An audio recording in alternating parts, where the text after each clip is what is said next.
Should your real estate agent be happy? Yes, your real estate agent should be happy. Funny, I'm reading a book on happiness right now, and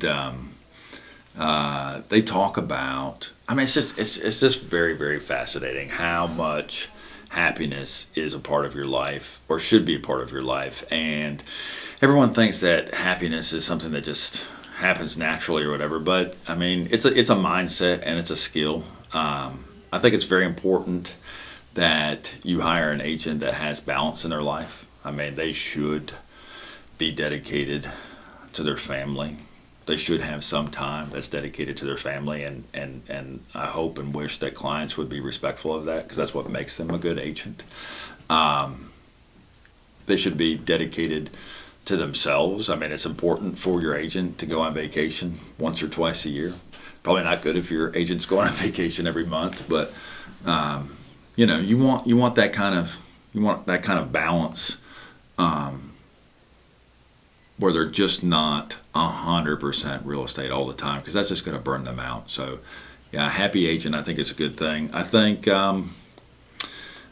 success makes an agent happy. So, you should see that they're successful. I believe in the power of positive thought, and they're going to be more successful if they are happy. Accolades, if they are recipients of some kind of award, I think that makes them happy. But I think, happy people get awards, and that's something that you should look for. Are they happy because they get awards? Or do they get they might be happy. Well, just build upon themselves. So this book that I'm reading on happiness, I think this directly relates to what you're saying. Is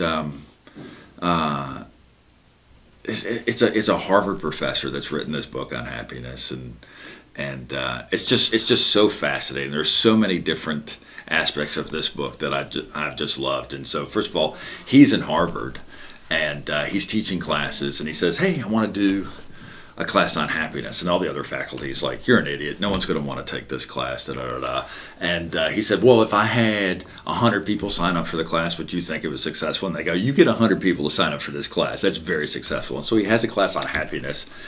1,200 students sign up for the class. And so, one of the things the students said is, they go through their whole lives being this upper 1 percentile throughout their whole life, and then they're at Harvard.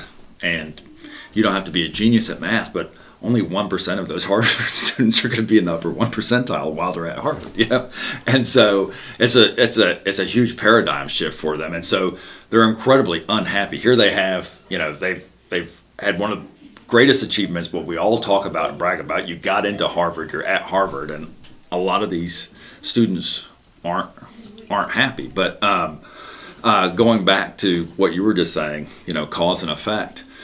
They did this study, and they had diaries and journals of nuns from the 1920s. And these nuns were in a convent, and they're writing about their daily lives. And they had psychiatrists analyze what they wrote, and were able to extrapolate positive, happy feelings from the 1920s. And they looked at the data of these nuns 60 years later, and the nuns that had happy journal and diary entries lived 10 to 15 years longer than the ones that didn't. So I don't know, were they happier because they were healthier, or were they lived longer because they were happy? It's a cause and effect. But I'm so fascinated with that aspect. I think that your agent should be a member of the community. The community should be happy with them. They should be happy with their community. They should be involved in things. They should be in a civic organization. They should be involved with their kids if they have kids. They should be involved in church. They should, I think this happiness thing is crucial. Again, going back to this book, he goes to South Africa, and he's trying to figure out, why these South Africans are so happy. And because the studies have shown that the South Africans overall are very, very happy. And he's actually in this shanty town, and these kids are living in almost squalor. They're cardboard and metal siding homes. And he's trying to relate to the kids, and so he's talking to the entire school, and there's like 400 kids in the audience. And he's trying to relate to them. It's like, hey, how about that homework and studying? We all hate that, right? And he's like, who here likes to have homework and study?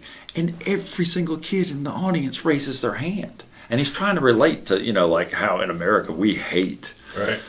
studying and homework and everything. And yet in South Africa, all these kids are raising their hands and saying, we love it.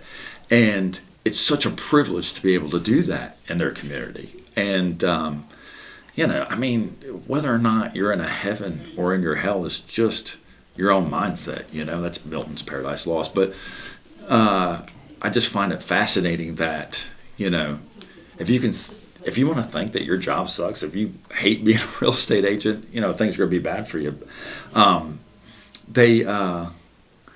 Another study from this book was they gave mice, just little treats or whatever, and of course the mice got through the maze easier or whatever. But then they went to Yale Medical School, and they had these doctors, and one of the things that the doctors need to do is do diagnosis by these fake patients with fake symptoms. And one of the problems with the doctors is that one of the reasons why they're unsuccessful in diagnosing people correctly is because when they make their initial diagnosis, they can't let go and move on to another diagnosis when other facts are presented before them. And with a certain group of doctors, all they did was give them a lollipop. They said, look, you can't eat this lollipop, but here, have a lollipop. And those doctors let go of their original diagnosis more often and found the right diagnosis just because they were happier. So I think a happier agent, if your agent's happy and you're bombarded with, just some kind of radon inspection comes up and everything, well, a happy agent is going to be able to work with the client or the other agent and come up with more solutions because, they're happier and their mind's working differently. I know it sounds a little far-fetched, but I'm a firm believer in it. I'm really enjoying this book.